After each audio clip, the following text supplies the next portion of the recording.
Hey everyone, and welcome to The Explainer. I am incredibly excited you're joining us today because we are tackling something that is both deeply fascinating and, let's be honest, notoriously challenging. We're talking about the Vascular Access Board certification, the VABC exam. Now, if you are working in the healthcare field right now, you already know the deal. Vascular access is no longer just about, getting a line. Those days are over. It has evolved into this highly specialized, fiercely evidence-based science. And the VABC exam, well, that is the ultimate test of that science. But here's the absolute biggest secret we're going to unpack for you today. This exam is not just about rote memorization. Not at all. You literally cannot just flashcard your way through this thing. It is a rigorous, demanding test of your clinical reasoning.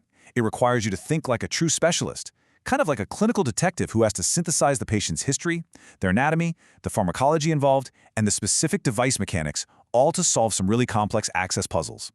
So today, that's exactly what we're going to do. We're going to build your clinical detective's toolbox from the ground up and show you exactly how to crack this exam. Okay, let's dive right into this. So here's our quick roadmap for today. We'll start with cracking the VABC exam, then move into the device selection toolbox. After that, assessment, insertion, and maintenance, followed by communication as clinical intervention, and finally, evidence, ethics, and law. Section 1. Cracking the VABC exam. Understanding the beast. Okay, whenever you're prepping for a major board certification, understanding the mechanics, the stakes, and really the underlying philosophy of the test is half the battle. The VABC is built specifically for clinicians who already work around vascular access decisions. It heavily assumes you aren't starting from ground zero. It expects a candidate who can reason through the entire full-circle vascular access workflow, literally from the second an order is placed by a provider to the moment that device is safely removed from the patient. And you might have noticed the mention of the NCCA accreditation badge. Why does that actually matter?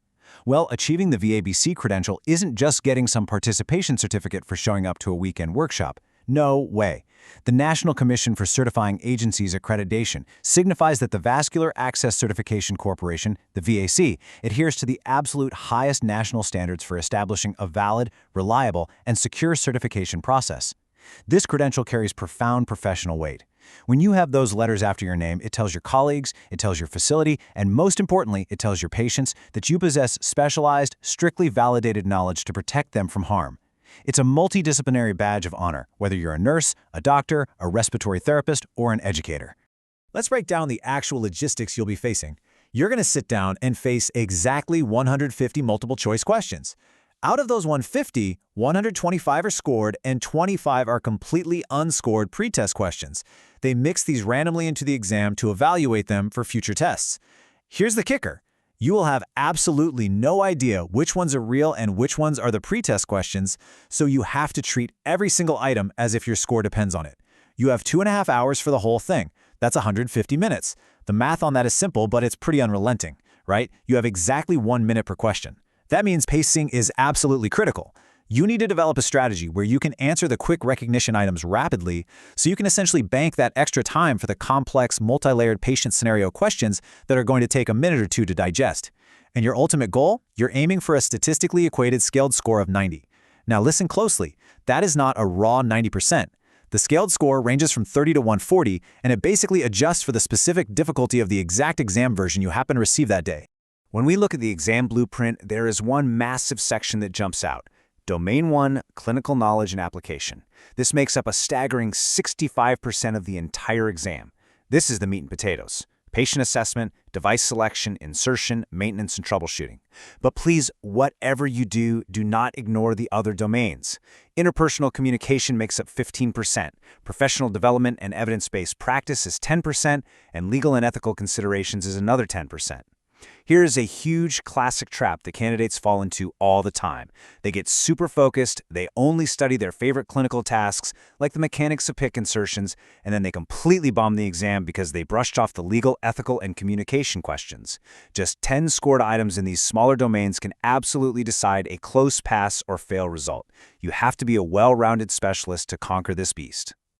Moving on to Section 2, the Device Selection Toolbox, Matching Tool to Task. If you take absolutely only one thing away from this entire explainer today, let it be this core concept. Vascular access is not just about finding a vein.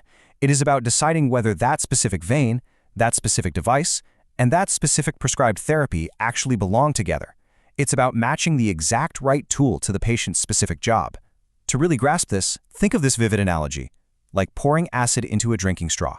This perfectly describes what happens when you infuse a harsh, vesicant medication into a tiny peripheral vein.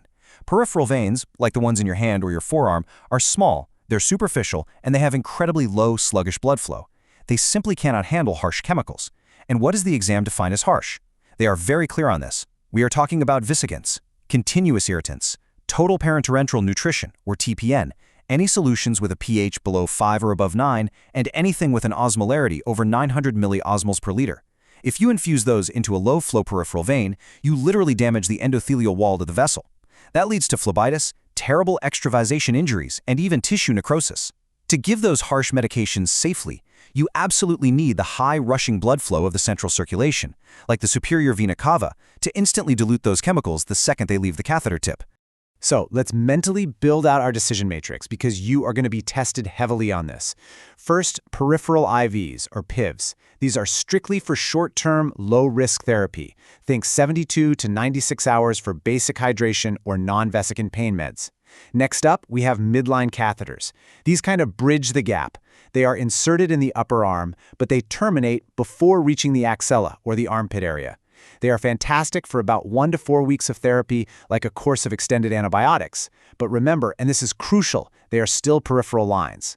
Finally, we have our central venous access devices, things like PICCs, peripherally inserted central catheters. Now, these also go into the arm, but the actual tip of the line sits centrally, way down in the lower superior vena cava or the cavoatrial junction. PICCs are your absolute workhorses for weeks to months of therapy, and they are mandatory, non-negotiable for those harsh vesicants, for TPN, and for long-term chemotherapy. Now I need to warn you about a massive exam trap. You're going to see this. A midline is not a short PICC. Let me say that again. A midline is a peripheral device with a slightly longer reach. That's it. Just because it's physically longer than a standard little IV, and just because it requires an ultrasound machine to place it safely, does not magically mean it can handle central-only therapies. If a test question gives you a scenario where a patient needs TPN for 3 weeks, and you choose a midline just because 3 weeks fits the midline time criteria, you are going to get that question wrong. TPN requires central dilution. Period. Therefore, you must choose a central line for that patient, like a PICC, regardless of whether the time frames overlap. Okay, here is a highly testable metric that truly separates the standard technicians from the real clinical specialists. 33%. This is the maximum catheter-to-vein ratio. When you are using an ultrasound probe to assess a patient's vessel for a PICC or a midline, you cannot just pick any random vein that the catheter will physically squeeze into. If the plastic catheter takes up too much of the vein's internal space, it physically obstructs the natural blood flow around the device. And what happens when blood is stagnant? It clots. Stagnant blood leads directly to thrombosis. So, the golden rule, which is heavily backed by the INS standards of practice, is that the catheter should occupy 33% or less of the overall vessel diameter. To put that into perspective, let's say you measure a nice, healthy, compressible vein that's exactly 4 millimeters in diameter. The catheter you end up choosing should be no more than about 1.3 millimeters in outer diameter.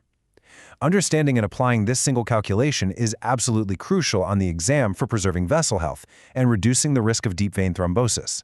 Section 3.